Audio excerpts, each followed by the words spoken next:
Rise up!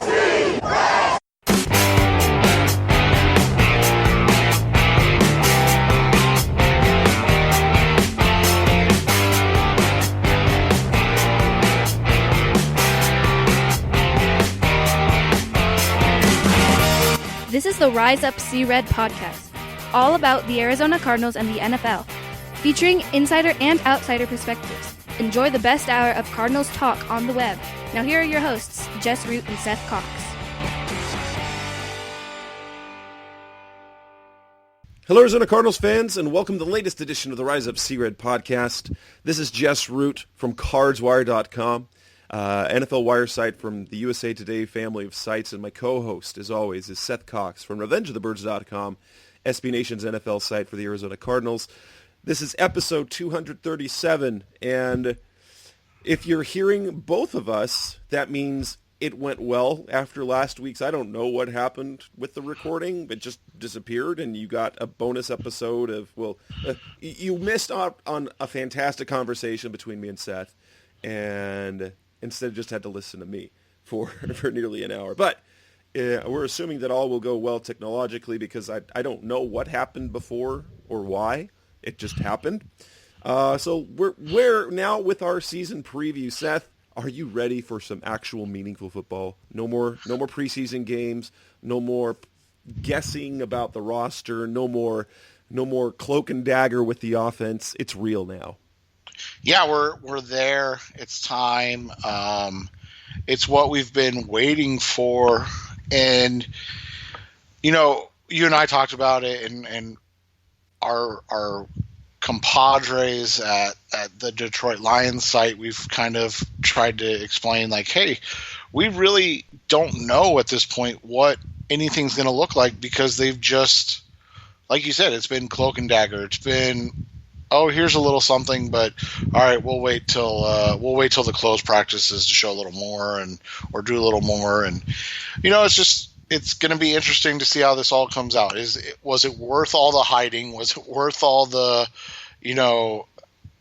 theatrics about it? And you hope it's quick and to that point before there's the inevitable, rookie lumps and new head coaching lumps and things like that. You hope it doesn't take too long. Right. And so tonight's episode, recording on a Tuesday night, so you'll hear it sometime on Wednesday or Thursday or something like that. This is episode 237. This is our season preview.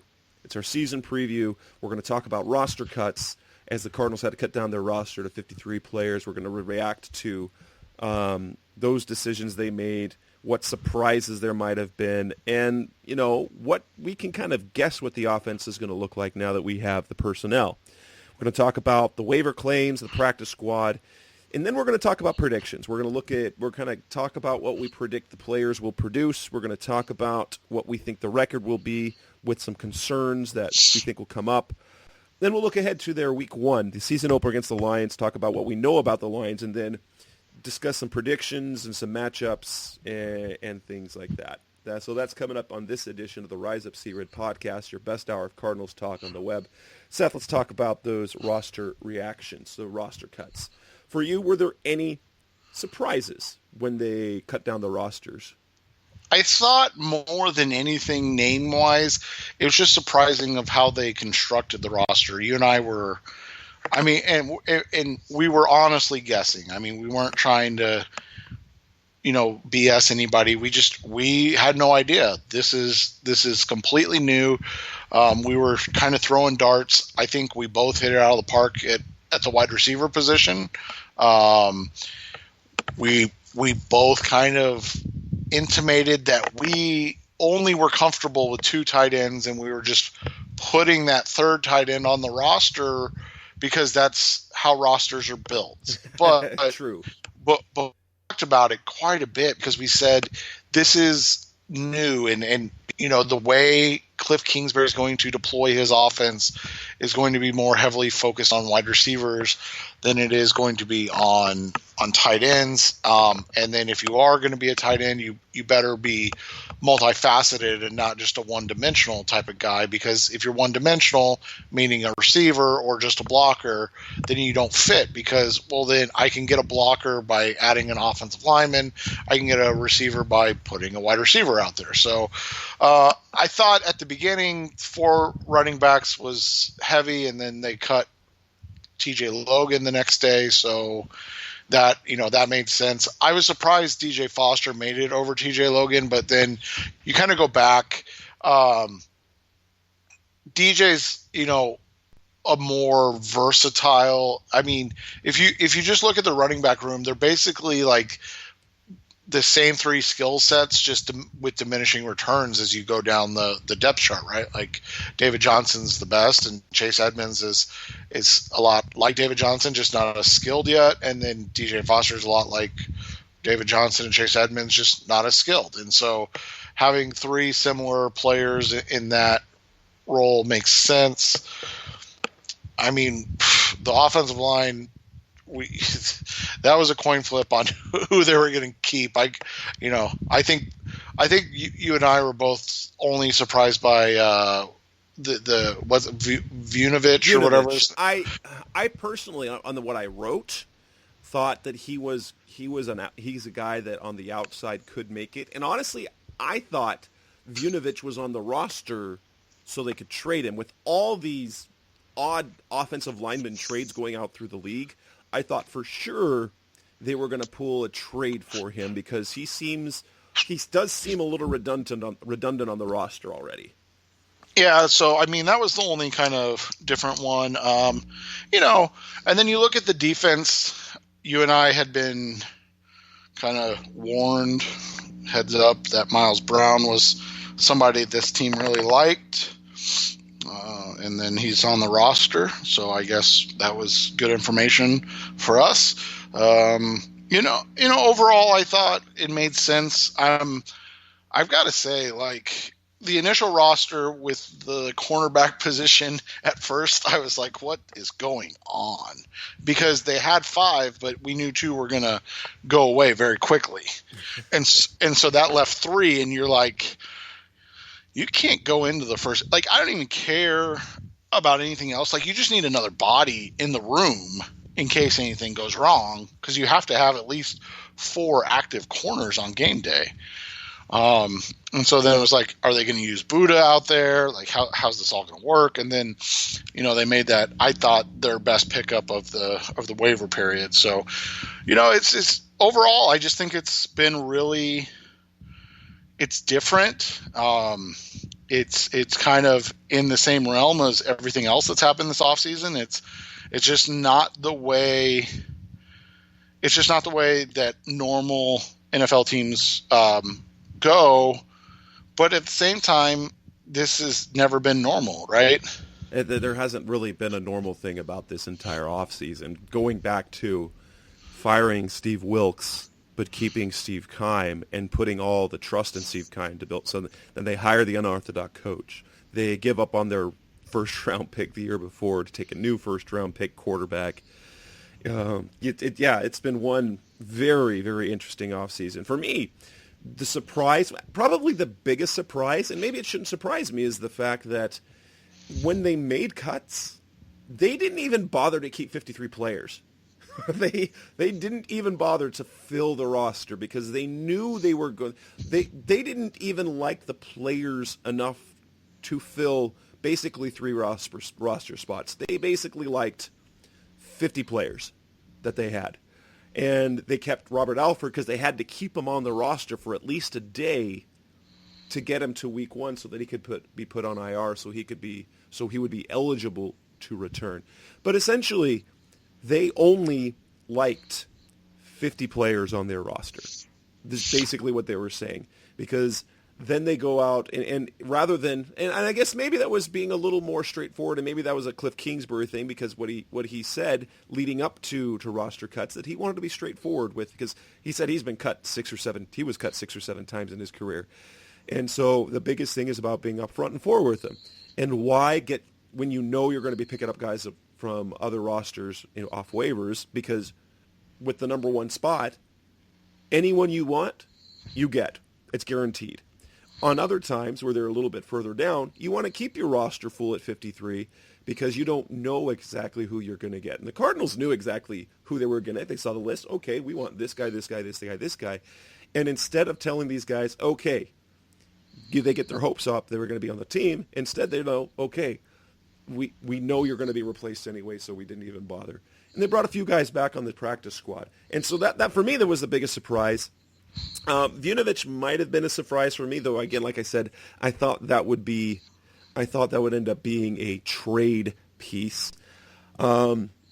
Initially, I was surprised that they kept as many inside linebackers, that they kept all 6 of those inside linebackers, including Dennis Gardeck and Tanner Vallejo. And because you didn't figure they were going to keep all of them. But other than that, there were not any big surprises. But if we look at the roster and how it's set up, I guess offensively we have to figure that with only 2 tight ends, they really are going to go, we think, with the 10 and 11 personnel, right? That's basically it. Maybe a smattering of 12 with 2 tight ends. And then if they really, really, really, really, really want to go big, they'll use an offensive lineman. And Cliff Kingsbury said as much, that they're going to use Mason Cole or one of their young tackles as an extra blocker. That might be something that happens. But I think by now, we know if there's only 2 tight ends on the roster, guess what? They're not going to use 2 tight ends a whole lot because then they'd run the risk of losing a guy.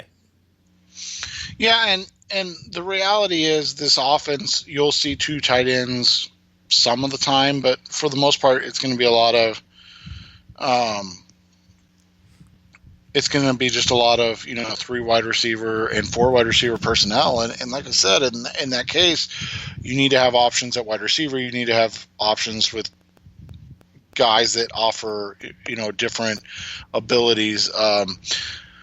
So I mean, in the end, I think the roster makes sense for what it is. It's obviously lacking in depth at this point, but I don't think that's out of the ordinary for a team that basically is spent the last 2 years rebuilding. Now, coming up next on the Rise Up Sea Red podcast, we're going to come back. We're going to talk a little bit more about the roster, but we're going to look at the waiver claims, the additions, the signings, and then how they constructed the practice squad. That's coming up next on the Rise Up Sea Red. We're back on the Rise Up Sea Red podcast, the best hour of Cardinals talk on the web. So the Cardinals make their initial roster moves. They start with 51 players, but essentially 50, and they pick up 5 waiver claims. They land 2 offensive linemen, Justin Murray and Brett Toth. They land a defensive lineman in Jonathan Bullard, and then a pair of defensive backs. Cornerback Kevin Peterson, formerly of the Rams, and safety Charles Washington of the Detroit Lions. Seth, tell us about these. You wrote something on Revenge of the Birds about Kevin Peterson, and you are very high on this pickup. Tell us why. You look at Peterson and what he's kind of done in limited action. So, I mean, he's a guy that's bounced between the practice squad and the active roster for the Rams the last, in 2017. And he finally got a shot with the Rams. He played in about 6 games late, and then he started one. And, I mean, it was one game. And so, you have to take that with a grain of salt. But that one game was probably the best played game by a cornerback that year. He had 2 interceptions. He forced a fumble. He had 8 tackles. He was just all over the field. He only allowed 1 reception for 15 yards. Fast forward to 2018, and on what is a Super Bowl team, he's going to make the roster. I mean, there was just that was the scuttle out of camp, and then he tears his ACL in the preseason. And at that point, things happen. It makes it a little easier for the Rams to move on with the guys they had. And so then, the Rams being a team in terms of trying to get to the Super Bowl versus a team that is just trying to find, to start stacking wins again in the Cardinals. The Rams had the ability just to let him go. They don't have time for guys to get healthy, and Peterson is healthy, but they don't have time for guys to get healthy. They don't have time for guys to figure it out. They're in just right now a different area than the Cardinals, but that played well for the Cardinals. Peterson has been one of the best cornerbacks in the NFL this preseason, and you take that with a grain of salt again, but it's better than the alternative, which was what we saw in the preseason by Dietrich Nichols. Even Nate Brooks at times was struggling. Obviously, Brandon Williams played in one game and gave up a touchdown. I mean, it's like clockwork in the preseason. And so you look at Kevin Peterson, he was heavily targeted in the preseason. He held his own. Every chance he's had to play, he's made plays and looked good doing it. So in that case, it's the perfect 6-week experiment. There's a good chance you could end up with a guy that's a starting level corner, or there's a good chance you end up with a guy that you just cut when Patrick Peterson comes back from suspension. So, I mean, it's a win-win situation in the end. You take a chance on a young guy that's had some incredibly bright moments in the NFL, and then you just wait. Yeah, and Peterson is a nice addition, and what's more for me, the fit. He, having played in the Wade Phillips defense, I'm going to point this out again. Vance Joseph's defense is a Wade Phillips defense. It's the guy that brought him into the league. He is the Wade Phillips disciple, that sort of thing. So Peterson will come in and probably fit really well, and it's a nice addition, especially when Chris Jones, we'll got to wait and see on that. He looked great in the preseason. He looked really good in the preseason, but we also have seen flashes in the pan type guys. Brandon Williams looked great briefly, and it looked terrible as a rookie. So it's good to have a guy that's got a little bit of experience in this type of defense who could, in a pinch, be a replacement for Chris Jones, because Chris Jones is going to be your corner 3. Byron Murphy is going to play outside and inside. He will slide inside for when Jones comes to the game in nickel. So we'll have to wait and see on what goes with that. Now, the waiver claims for me, what probably is the most interesting thing to me was because they wanted to improve on the offensive line, and yet the two guys they claimed, and this was going to happen, they claimed guys that aren't particularly experienced. The first name that came out, Brett Toth, didn't make any sense at all to me, unless they like his upside. Because if you were going to... When Justin Murray's name came out, that made a little more sense. But when you're thinking, so they've got Joshua Miles and Brett Toth, there's a backup tackles. Really? So neither one of your backup tackles has played a single down in the league. And Toth didn't even make the team that he didn't even make the team. Justin Murray is an interesting upside because he's got some versatility. And the Raiders, believe it or not, are a team that have a little bit of depth on the offensive line, so it wasn't like a bad offensive line team cutting a guy. This wasn't like the Cardinals, for example, cutting an offensive line and picking them up. And so you get a little bit of experience. He doesn't have a lot of game experience. In fact, does he have any game experience? I don't remember.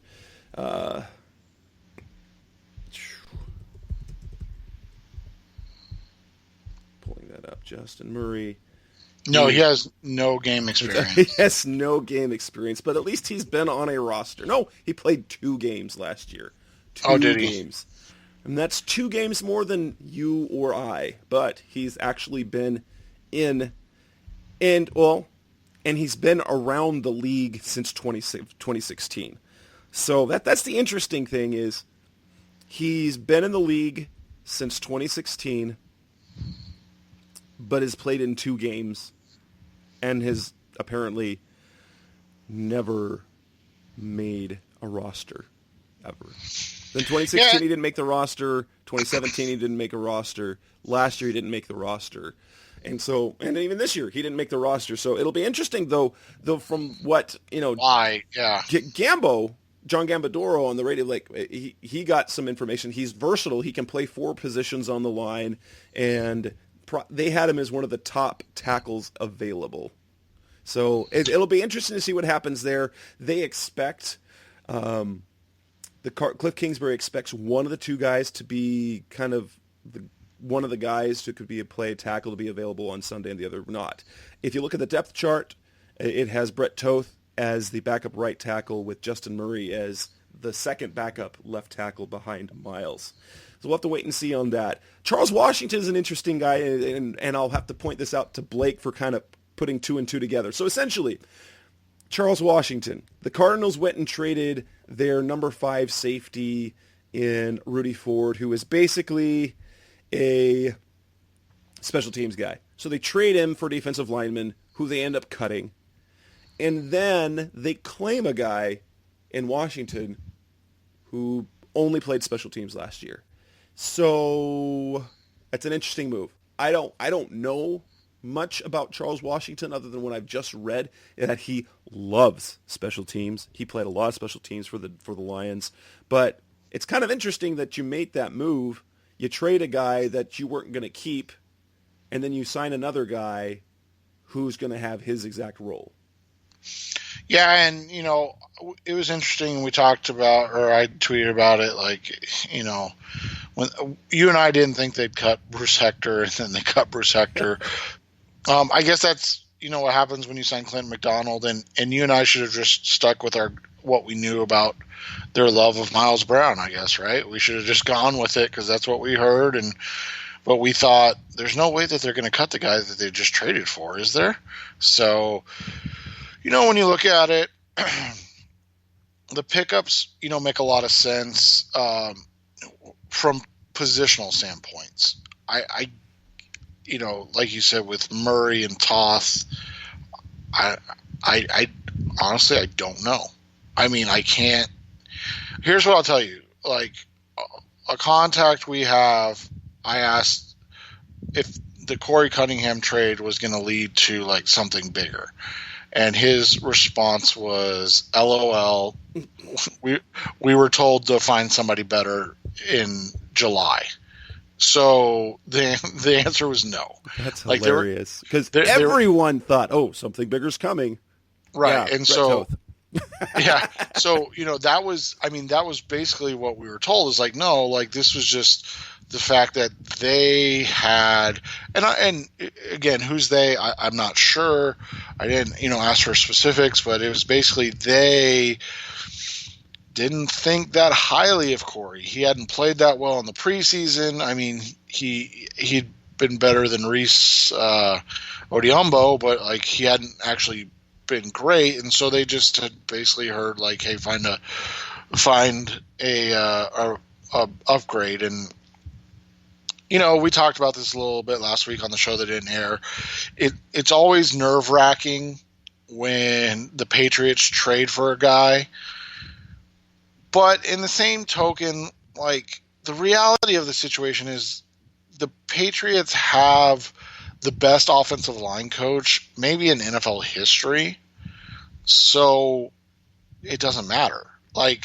Whatever they're doing, you can't compare to anybody else because they have Dante, Italian last name, and the Arizona Cardinals and everybody else have their offensive line coach. So it literally doesn't matter. You can't compare them. So when you look at it positional wise, it makes sense. We didn't even talk about Jonathan Bullard really. The last guy they kind of claimed. Bullard's he's a true depth guy. He's nothing more. He's not a upside starter. He's just a guy that can come in and play on that 34 line for 10 to 15 snaps a game. He's a high level, high energy kind of guy. He's never panned out in Chicago.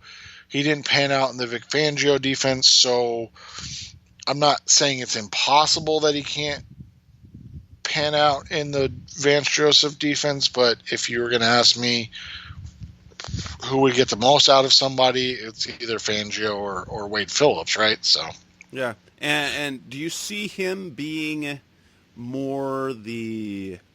If you had to pick who's going to be inactive a game, because I imagine they'll probably have 6 active on game day, is it going to be more Bullard, or you think that'll be Brown?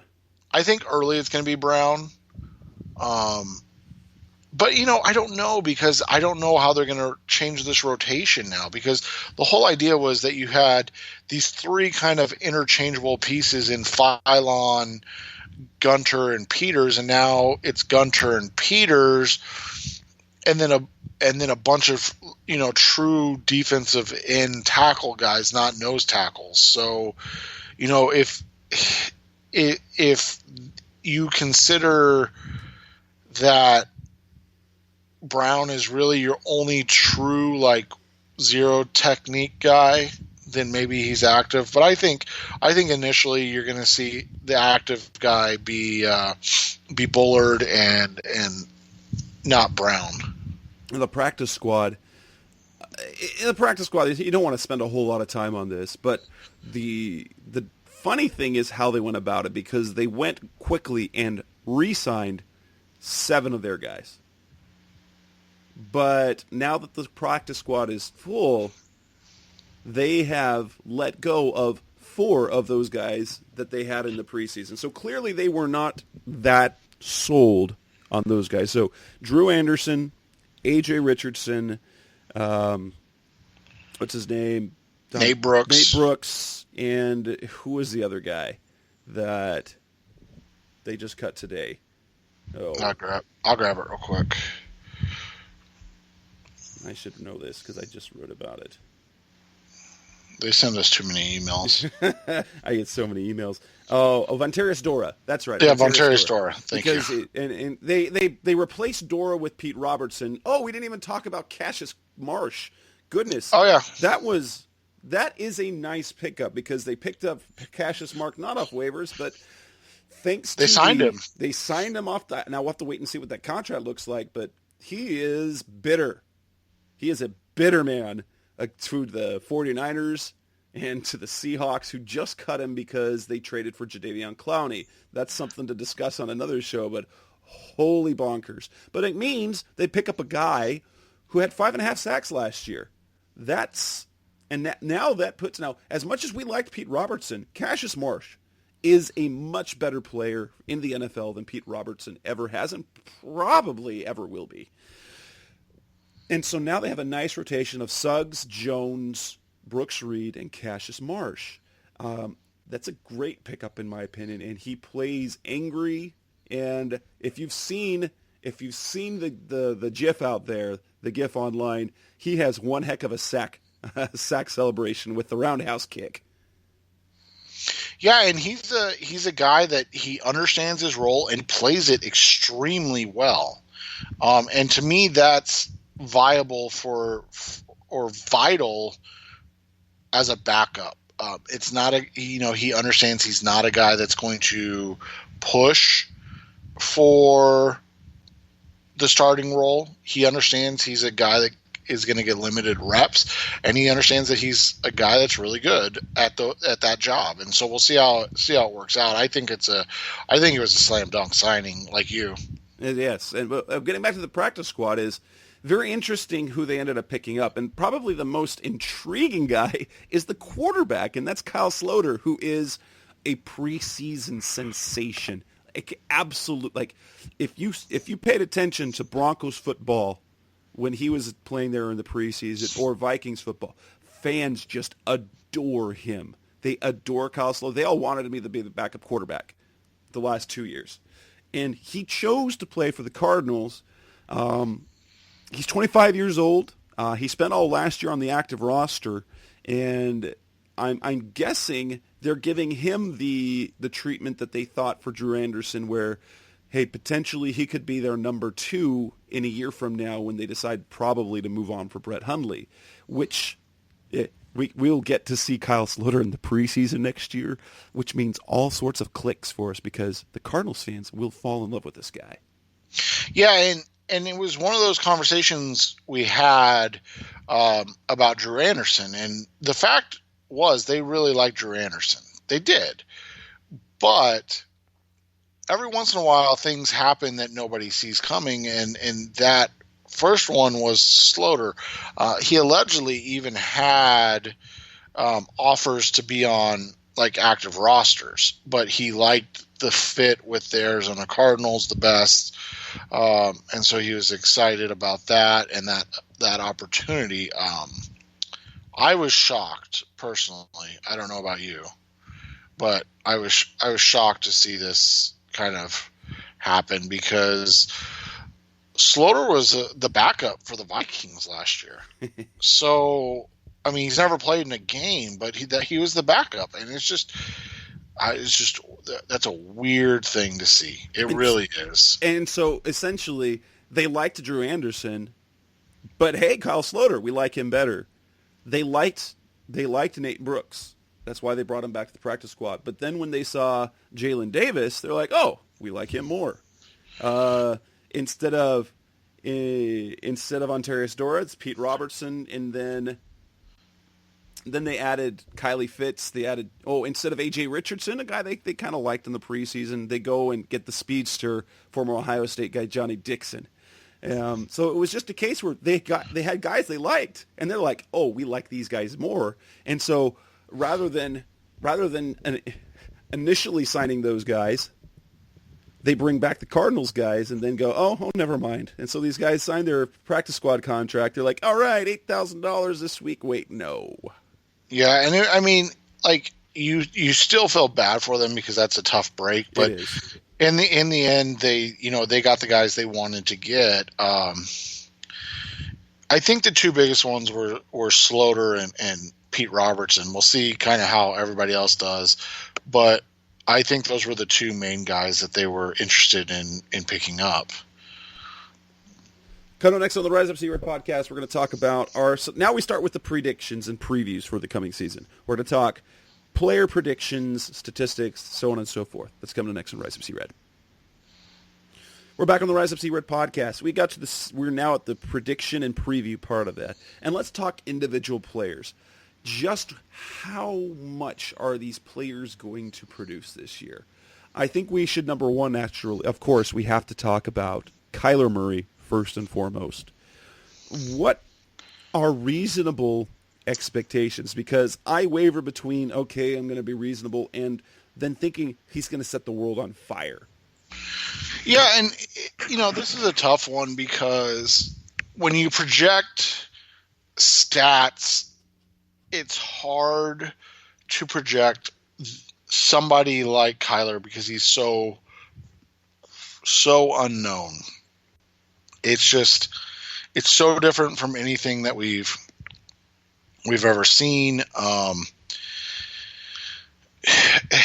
at the same time, you look at it and you can't, like you said, you can't help but be excited about the opportunity that he's being afforded.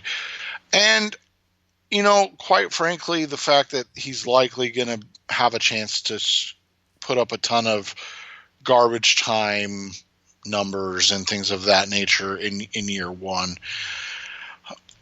I think for me, when you look at it, I think you're going to be right around the 4,000 yard mark, between 3,700 and 4,100 yards passing. The bigger question to me is how many yards rushing is he going to have? And I think he's going to have, probably right around in that 400 to 500 yard range. So I think you're looking right around 4,500 total yards, and I would guess probably 30 total touchdowns in the first year, which is astronomical, by the way. That is goodness. I mean, think about it. Last year, Josh Rosen threw 11 touchdown passes. 11.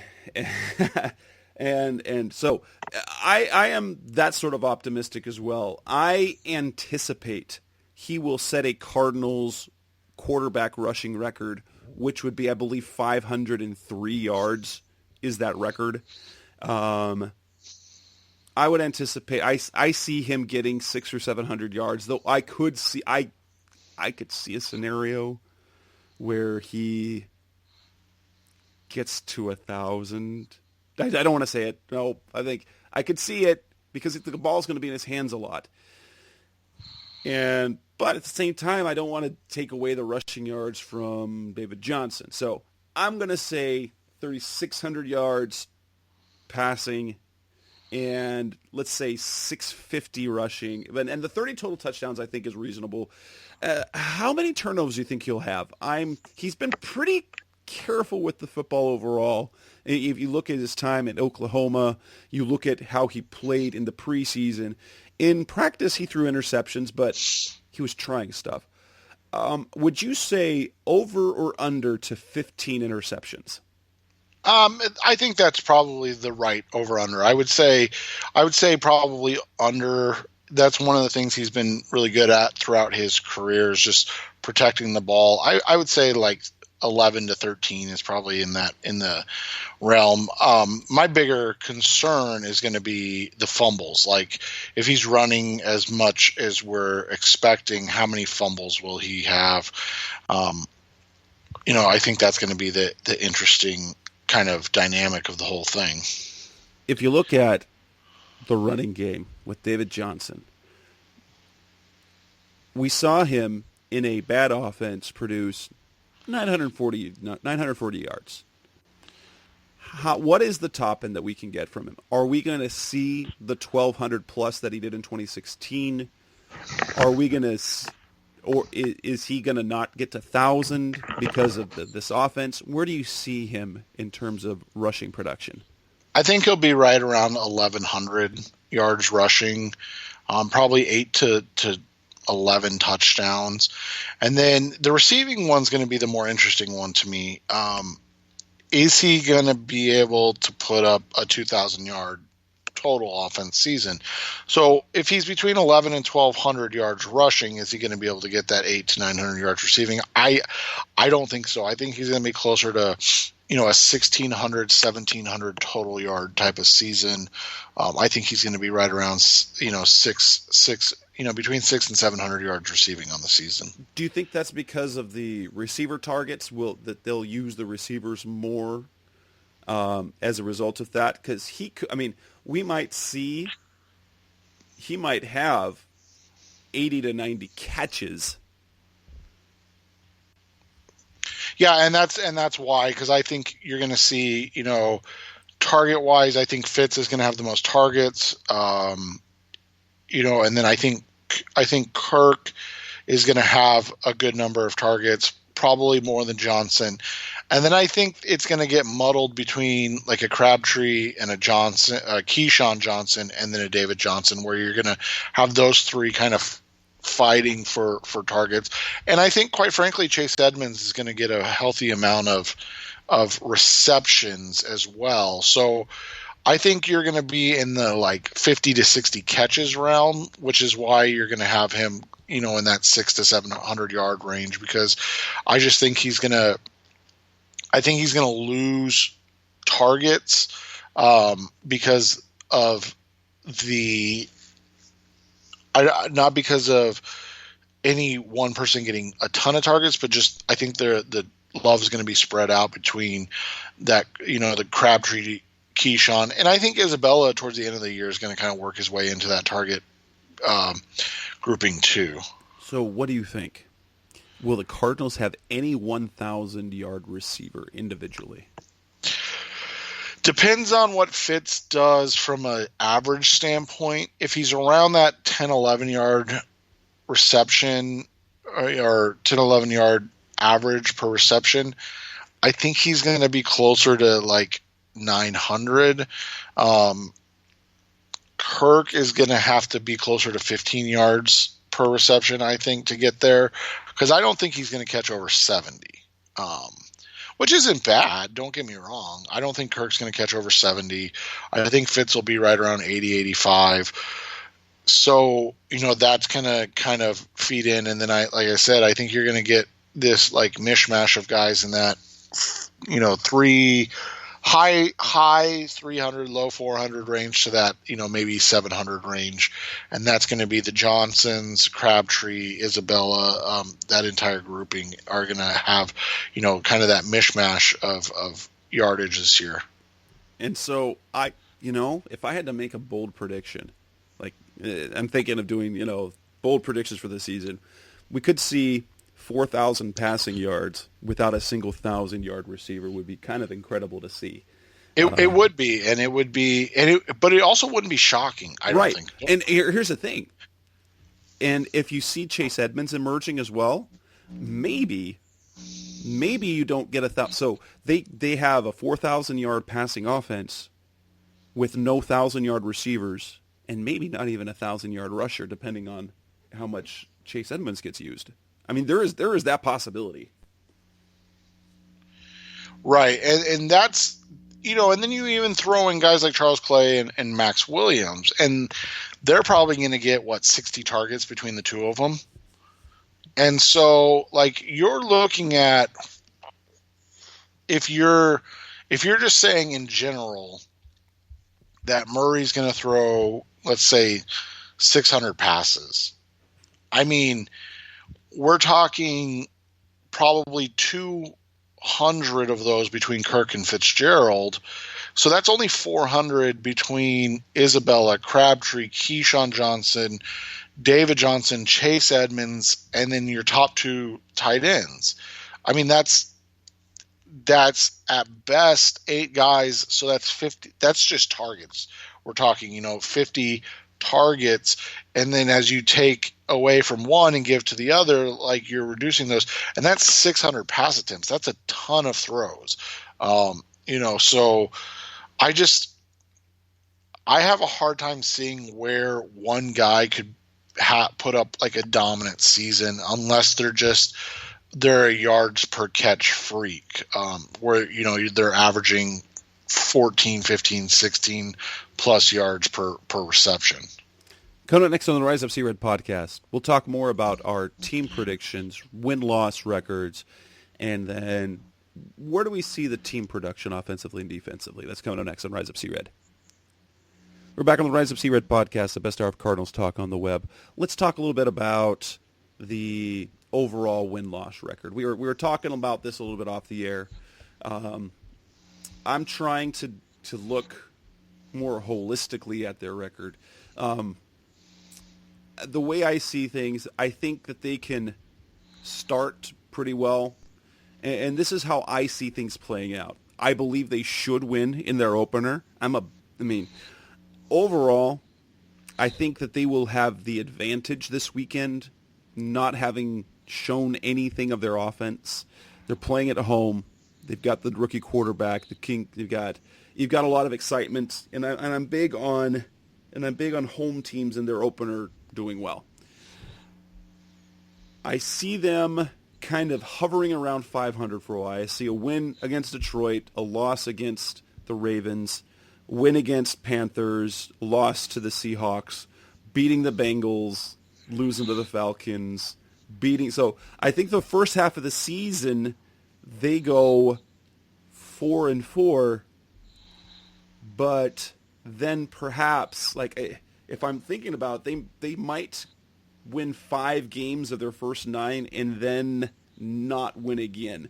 That's a potential reality with the way the schedule played out for them. I mean, there are obviously factors that we can't foresee. Things like for instance, like Todd Gurley's knee. What's going to happen? Right.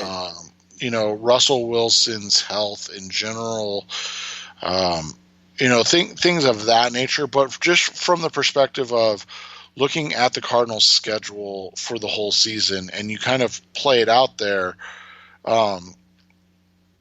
this late in the year after their bye week, they go, they go Rams, Steelers, Browns. They're all at Seahawks, home, Rams. so but yeah, right.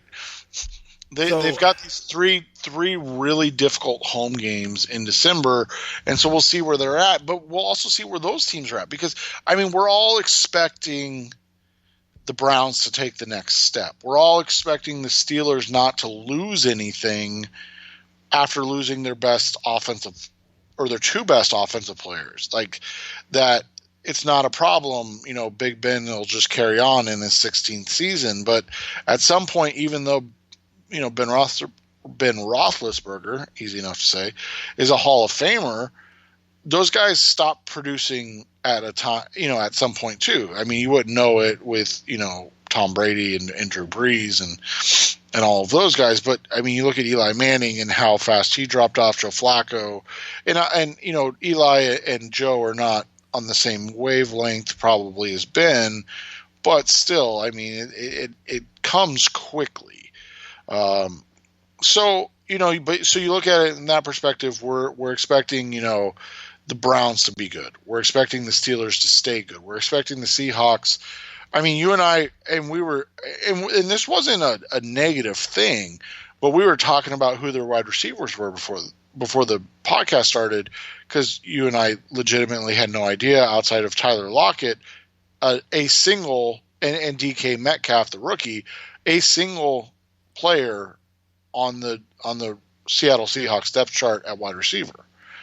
And to be fair, that's kind of been their MO the entire time with the great Russell Westbrook, and it hasn't really stopped them. So, but at the same time, that's probably at some point going to bite them in the butt. You have to assume, right? You'd think so.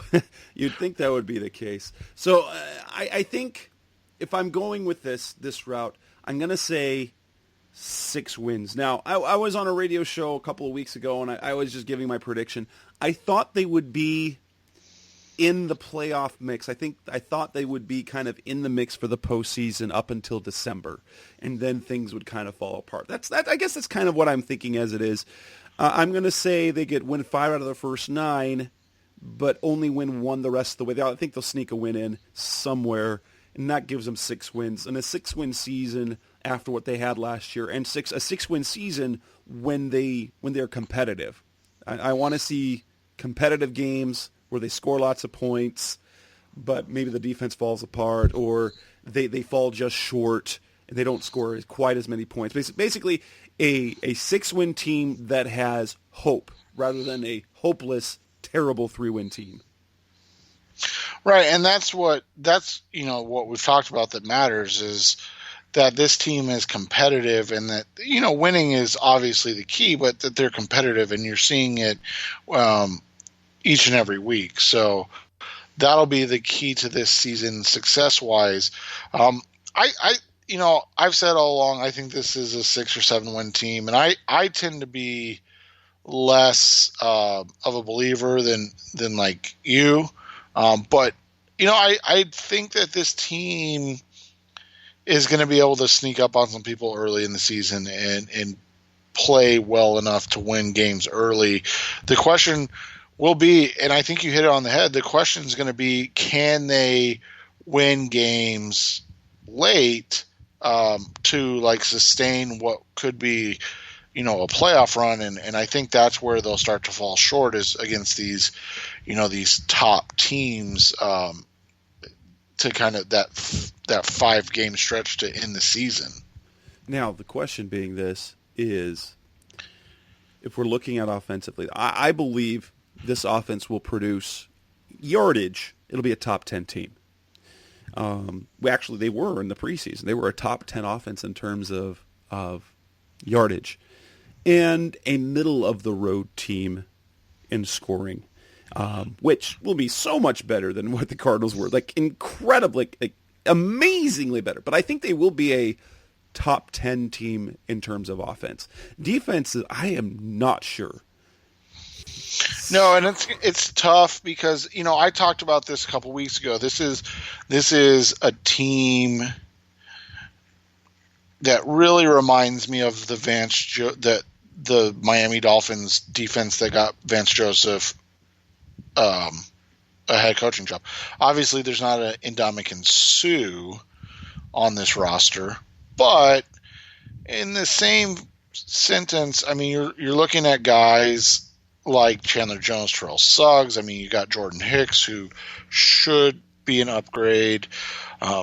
You've got two potential Pro Bowlers at safety, and Budda Baker and DJ Swearinger. I mean, so you have all that talent, and he made, kind of chicken salad out of chicken, what, with the cornerbacks in Miami that single season that he was there. And so when you look at it from that perspective, I mean, it's not exactly all hope is lost, but at the same time, you're not exactly brimming with confidence, as Jess is saying. Like, you're not gonna go and be like, oh, this is gonna be a really good defense, because you have really no idea, and you want to kind of see it before you buy into it.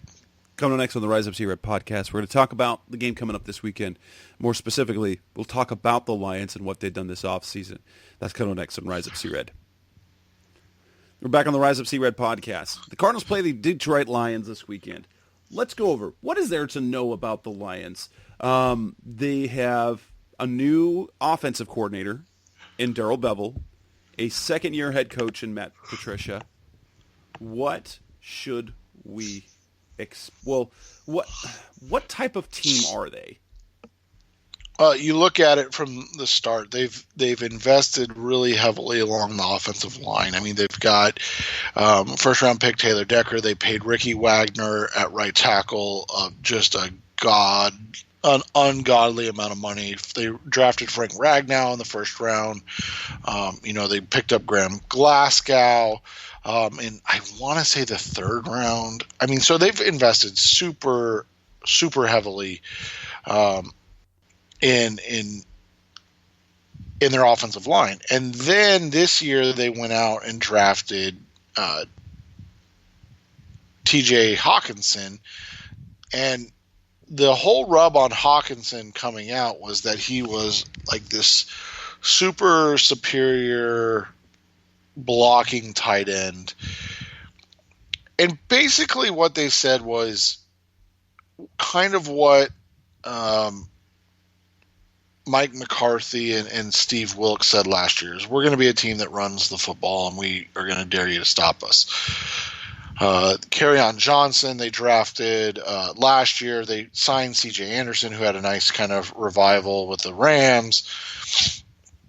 They've really taken this whole idea that they're going to build this offense around the offensive line in the running game and see if they can produce that way.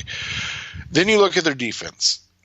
They spent just an ungodly, and I'm not even joking, an ungodly amount of money on Trey Flowers to sign him away from the New England Patriots. I think they paid him like $16.5 million a year. Just crazy. They have the best run-stopping defensive tackle in the NFL, and Damon Snacks Harrison. He's a special player on the interior. A'Shawn Robinson is a really nice piece. Interior-wise, I've never heard of their other starting defensive end, and I'm not even going to try to lie about it. Romeo Aquara, I don't even know who that is. They also added Mike Daniels, who was a surprise cut. But he's still like coming back from an issue. Their secondary is quietly really good, though. Darius Slay is one of the better cornerbacks in the NFL. Justin Coleman is not a terrible second cornerback. I mean, it's not Patrick Peterson and Robert Alford, but it's not bad either. And so you look at their team; they've really taken on the approach of what Matt Patricia is, which is like, let's just be massive and strong up front. That is going to be kind of a great initial test on this whole situation, with what we've kind of talked about with the Arizona Cardinals and the unknown and the offense and the defense. I mean, you're talking about a team that has come out and said they want to run the football and kind of control the game that way. in the Lions, and the Cardinals are going to be kind of the juxtaposition, the opposite of that. And so we'll see kind of how it unfolds, because it's definitely a talented team. I'm not sure if it's a good team, but they also play in a really, really good division where, 3 playoff teams could emerge from. Exactly. Going back over this, it's a pretty talented group overall. And then it looks like they're trying to not rely on Matthew Stafford, even though he's been one of the most prolific passers. Just hasn't taken any real wins. And so you've got some nice pieces in place. And it's going to be interesting to see, because I think that their style of offense might actually be, if they really do try to kind of do the run game, if the Cardinals can stack up okay against the run, that might play to their strength, considering they have no starting corner. They have starting cornerbacks, but they don't have either of their anticipated starting cornerbacks. And so that'll be an interesting thing to watch there. Coming up next on the Rise Up See Red podcast, we're going to break down this game now, matchups and things like that. That's coming up next on the Rise Up See Red podcast, the best hour of Cardinals talk on the web. We're back on the Rise Up See Red podcast, the best hour of Cardinals talk on the web. Let's kind of talk up the matchups.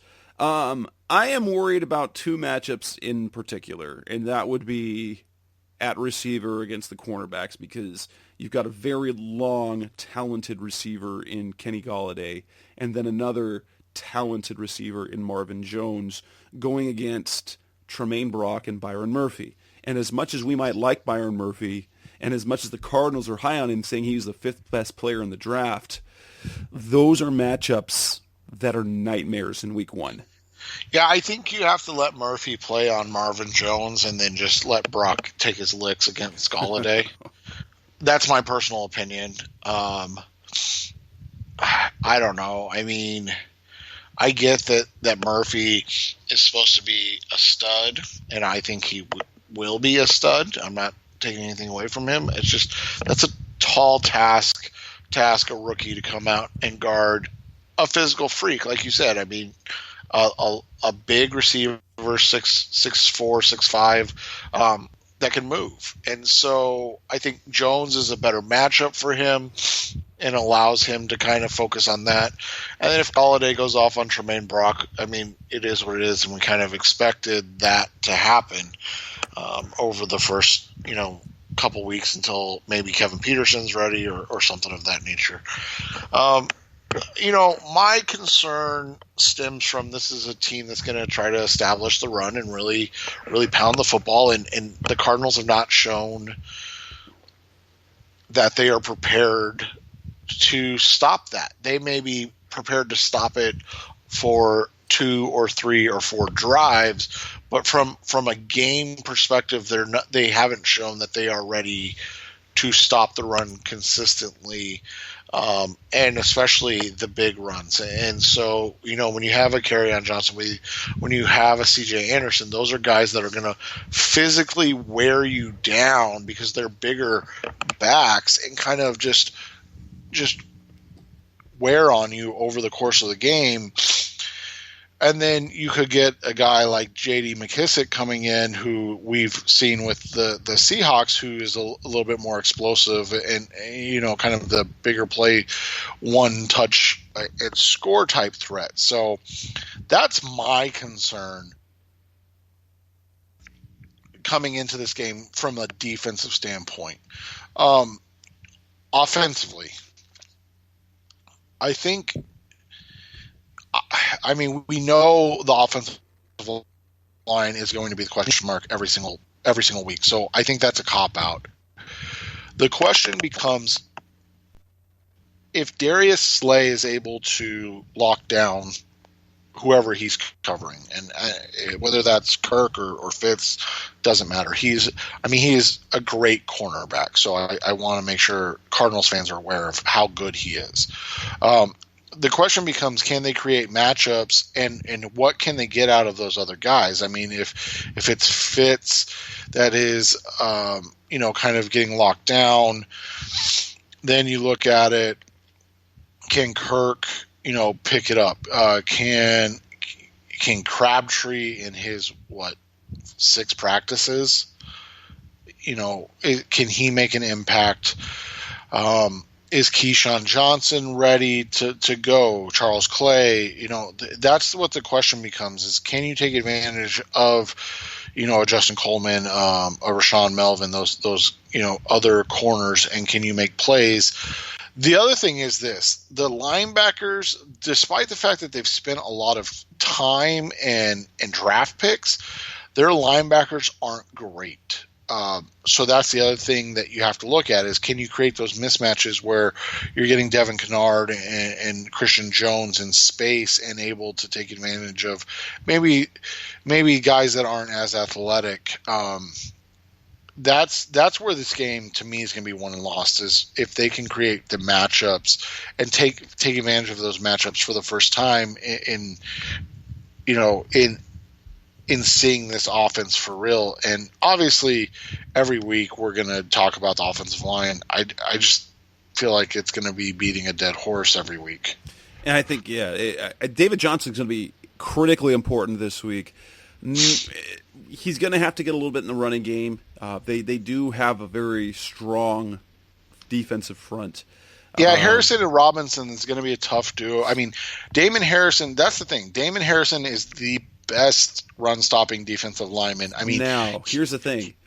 Who comes off the field on their defensive line when they go nickel? Because we figure that the Cardinals are going to go 3 and 4 wide most of the game, which could nullify some of that they have on that front.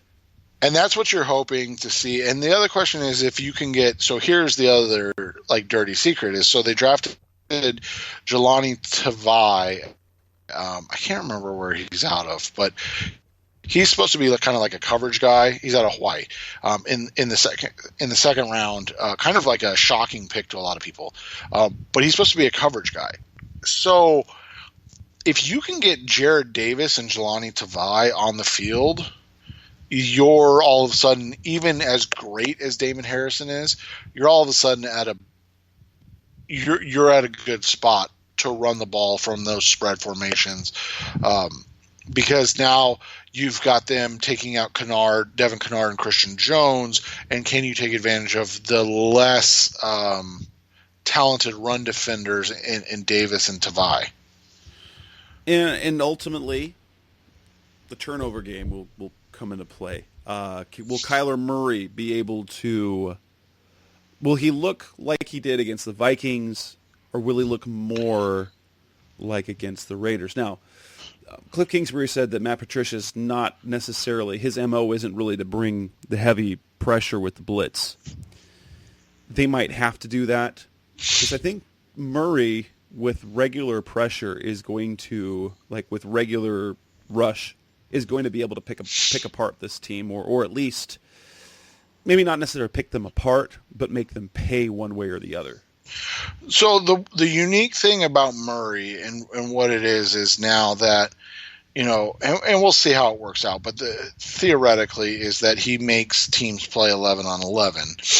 So, on offense, a lot of times you don't have to, Josh Rosen, Carson Palmer, Kurt Warner, the guys that we've seen in Arizona, that you don't have to worry about them running. So inevitably each game you're playing 10 on 11, so because there's only 10 guys that you kind of have to follow or work against in the offense.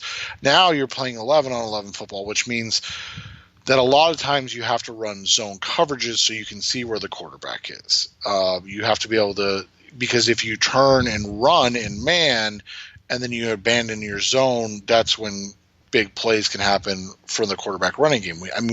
We've seen it forever with Russell Wilson, right? They have him in third and forever, and then all of a sudden he runs for a long first down, or he escapes, and then guys can't cover for that long in man. However, Cliff's offense is built to thrive on zone coverages, finding windows and hitting them quickly. And that's kind of where the key is to this, is if a team can get pressure with 4 or 5, then those zone coverages work. If they have to bring 6 or 7, they better be getting consistent pressure, because if not, Kyler's going to have 200 yards rushing in a game, because he's going to just take off when the backs are turned and when lanes open up in the rushing game. So that's the whole idea behind. Obviously, that's all the positives that we're talking about, but that's the whole idea behind Kyler and this Cliff offense, and why Cliff has wanted Kyler in this offense, because it adds a dimension to the game and it opens things up for Cliff to beat these zone coverages. And then knowing if they go man, then you're really asking a lot of your defense, because now all of a sudden you're asking them to either be able to have a linebacker that's going to stay with a 4-3 guy, or you're asking your defensive backs to be able to cover for a guy that can create time and space, and wide receivers that'll have 5 or 6 seconds to run routes that, like, again, we've seen Russell Wilson do in Seattle. Your final prediction for this game. I anticipate the Cardinals, if I had to pick, they will win this game 26-20. They won't. They will not get touchdowns every time. As 26 points, that's a kind of a 4 field goal game. But I kind of anticipate that, and they will do enough defensively. But I think they will move the ball offensively against Detroit. 26-20 is my pick.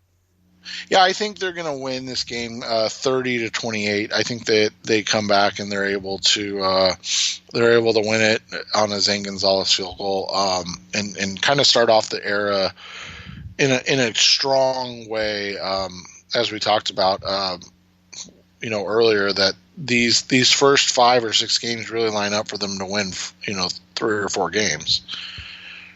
And with that, let's wrap up the show. We've made our predictions. We've talked about the roster. And that will do it for this edition of the Rise Up See Red podcast, episode 237. We'll be back next week. We'll be able to react to an actual game.